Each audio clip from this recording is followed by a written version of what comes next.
My house is a disaster for trying to do anything constructive in terms of filming videos. So, hey, I'm so sorry. Hi guys, welcome back to my channel and welcome if you're new. My name is Lo and today we're going to be talking about my favorite movie villains. We are back at my house. The bird sanctuary. I'm so sorry, but you just have to deal with the birds.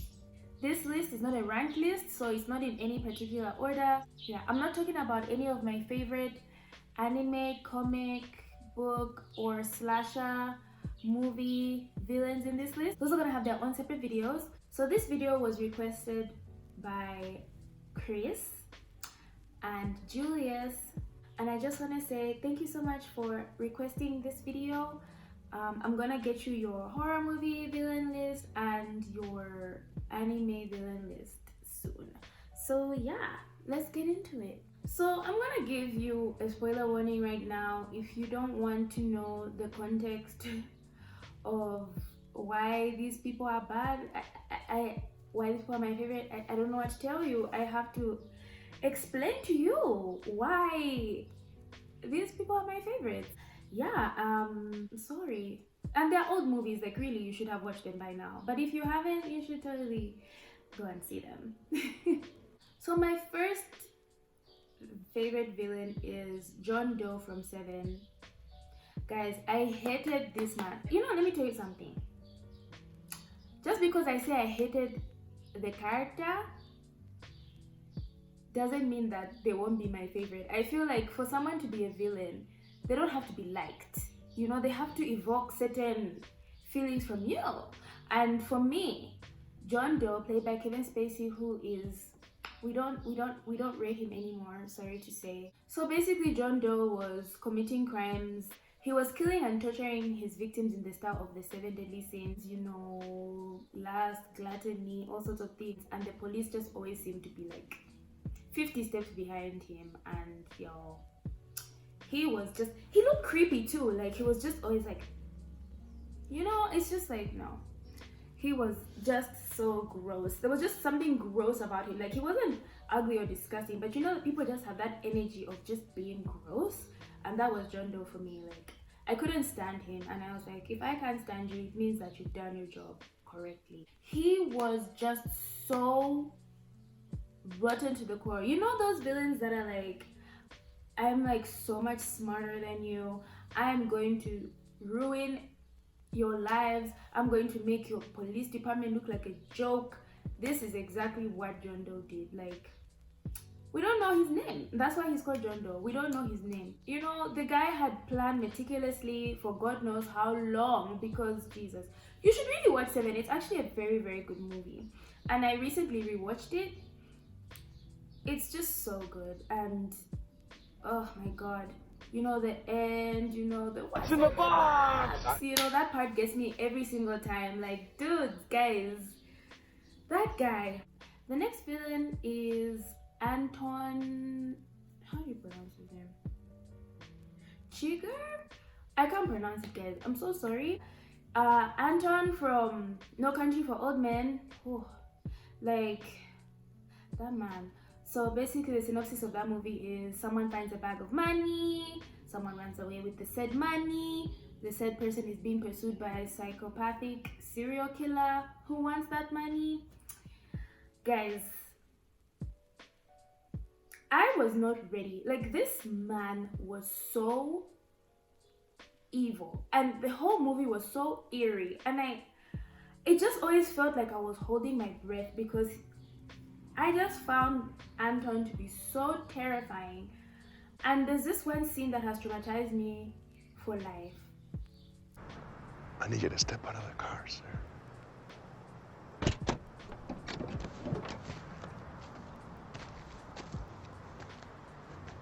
What is that for? Would you hold still, please, sir? And killed him right there for no reason. For no reason. The only reason he did it is because he's a psychopath, a psychotic serial killer person. Yeah, so he terrified me. I think for me, the people that scare me the most are people who you can find in real life. You know what I'm saying? Like the ghosts, the demons, like Jesus is in control. But like human beings, yo, you don't know when your time is coming when it comes to a human being. The next villain on my list is Scar from The Lion King. If you haven't watched this movie, I'm so sorry. And if you don't like this movie, like my nephews, I will pray for you. But Scar was one of the most evil Disney villains, I feel, because he literally premeditated murder. You know, he planned to kill his brother. Like he said, today I'm waking up, I'm going to do murder in the first degree. I'm going to do murder, period. He was ready to murder Mufasa. And when I watched that movie, my mom told me when I was really little, she was like, you watched The Lion King and you were so traumatized, you were so sad. You're like, Mom, this baby's dad is dead. Like I cried and cried for days, and my mom was like, why did I let this girl watch this movie? And guys, it was just so sad. To this day I still cry. I cry every time he falls to his death. I just feel so bad, you know, like Scar was that bitch. But I really did, I love Scar because, you know, he was fabulous but also quite evil. The next big bad on my list is Hannibal Lecter, guys. Silence of the Lambs. I think I've watched that movie 3 times. I think the first time I watched that movie, I think I might have been like definitely not old enough to watch the movie. Another person who thinks he's too smart.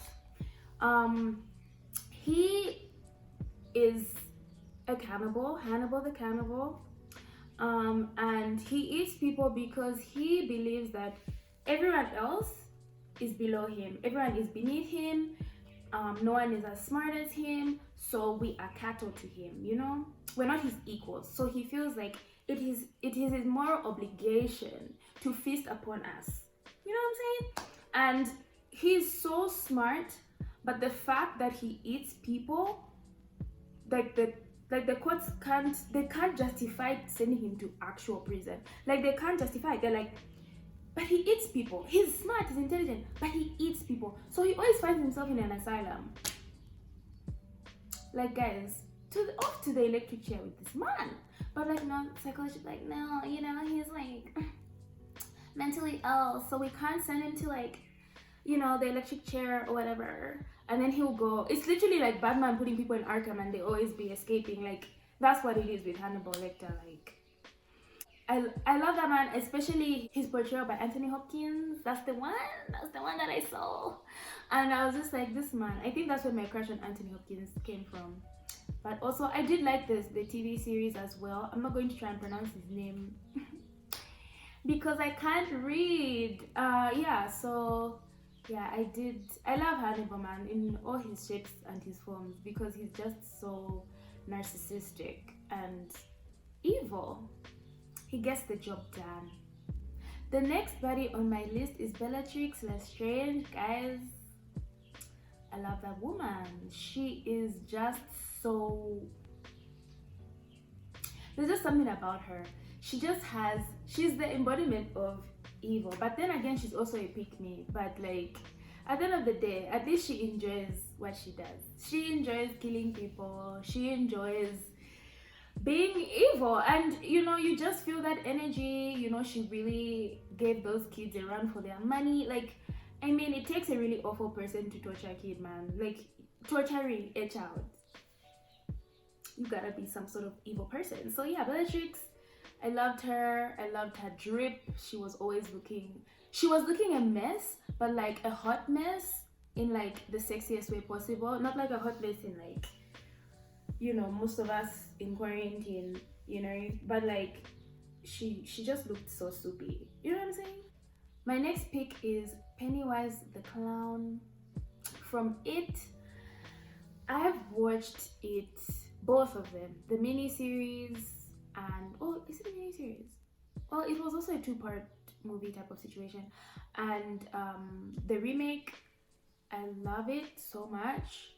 I know it gave me an unfair fear of clowns, unreasonable, if you may, fear of clowns from a very young age. but he was just something else. Rather, it was just something else because not a person. He's an alien, whatever. He terrorized those kids. It was kind of funny to see. At the time when I was growing up, it was actually so scary, and I was just like, oh my god. But when I grew up and I was like, how can he do this to these children? Like, he was just so wicked and was just so genuinely scary. Like, I know a lot of people are like, oh, it was not scary, it was kind of campy or whatever. Like, I feel it was good. It was not your average, you know, it was not a ghost movie. It was people being terrorized, okay? You don't have to be terrorized, but you can empathize with the children. You know what I'm saying? And I just really loved his design. It was so gross. And I also just loved how committed both actors that portrayed him over the years were to the role. Like, the way they would stare at these kids, it just always gave me chills. Always. And I enjoyed the jump scares, man. I like being scared. The next villain for me, Alex. Alex from A Clockwork Orange. My lecturer in university recommended that we watch it because it's basically a movie about human nature. Like, can you make someone with an evil nature good, or is their nature just doomed to always be what it is or something? I haven't watched this movie in a very long time. I'm sorry. I know there's like these people study this movie, this book in university, and I'm just like, guys, I'm not your lecturer. So for me, Alex was one of the worst human beings, one of the biggest scum of the earth. Like, I know, you know, his style was cool because look at Rihanna in You The One. She looked amazing, but like, he was just so evil. Like, him and his gang would just, you know, steal, kill, like, just for fun, for bands. Guys, can we be better than this? And when they tried to brainwash him into being a decent human being, like, they tried to do this experiment where every time he wanted to do something bad, he would hear this song and want to vomit or something. I don't know. It was some experiment, but it worked for a while. But eventually, man, he just needed to be bad all the time. So Alex was just disgusting to me. He was like one of the most realistic villains because, I mean, we hear about people like him on the news all the time. And in the movie, you have to get through a lot of, like, you know, it's very poet-like, the way they speak. So yeah, it's a pretentious movie, but it's great. One of my favorite villainesses is Amy Dunne. I don't know, it's Duune.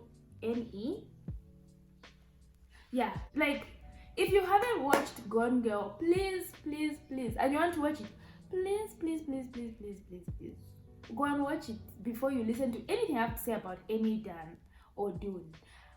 I feel like it's done. Or I don't know. Because it's one of those movies that has like twists and turns. It's like a mess, but a beautiful mess. You know what I mean? Yo guys, when I was Gone Girl, I was just so shocked. You know, at first I'm like, wow, this poor woman, girl. But she's not a poor woman. She's a psychopath. Like, granted, he deserved it. But she was psychotic. You do not go to the lengths that she did just to punish your man. Like, sweetie, anything could have gone wrong. Like, this woman literally drained herself of so much blood that they were like, this bitch is dead. Like, she did the most. She was so manipulative, so calculating, so petty, you know, like, she wanted to fix that guy and she wanted to fix him good. Oh my god, I loved it.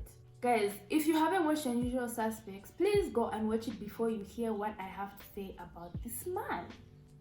Okay? The next baddie is Kevin Spacey again. Rip to Kevin Spacey's career. Kaiser Soze was literally, like, the Unusual Suspects was one of my favorite movies, was my only favorite movie for a very long time. I love that movie so much. And Kaiser Sose was, I don't know if I'm pronounced correctly, but Kaiser Sose was just one of the most diabolical masterminds. Like, he was so smart.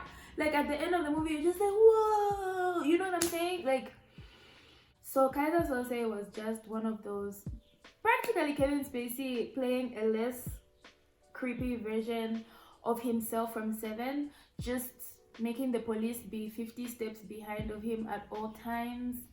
It's just one of those things where the disrespect of the villain, the audacity of the villain, is just, it's very entertaining to watch. I love that movie. I love it so much. And the last villain on my list is Calvin Candy from Django Unchained. Yo guys, Leonardo DiCaprio really did the most. He managed to convey how casual and accepted racism was back in the days of slavery. Like, he was just so like, but they're animals type of situation. Like, he did not have any he really considered his slaves his pets.